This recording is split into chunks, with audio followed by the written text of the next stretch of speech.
Si evince chiaramente quanto noi avevamo evidenziato in queste settimane, non una contrarietà né alla vaccinazione né alla sicurezza sul lavoro, bensì la diversità tra promulgare una legge e metterla in pratica. Noi non possiamo pensare che ci siano 300.000 lavoratori che si mettono in malattia o peggio che non potendosi recare sul luogo di lavoro rischiano di perdere lo stipendio. C'è la possibilità di fare gli emendamenti necessari in fretta, serve la volontà politica, specialmente dalle forze che compongono questo esecutivo a Roma, di cui noi facciamo parte. Prima che la situazione degeneri bisogna intervenire.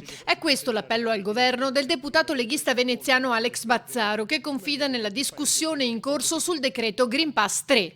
Il decreto Green Pass 3, quello che riguarda appunto la presenza sui posti di lavoro, è attualmente in commissione del Senato e stiamo cercando di lavorare assieme al governo per arrivare a delle modifiche. Quali modifiche? In maniera molto semplice: il prolungamento a 72 ore della validità dei tamponi e la possibilità, come richiesto ad esempio da Regione Veneto, che le aziende sul modello tedesco possano effettuare i tamponi in autogestione direttamente in azienda.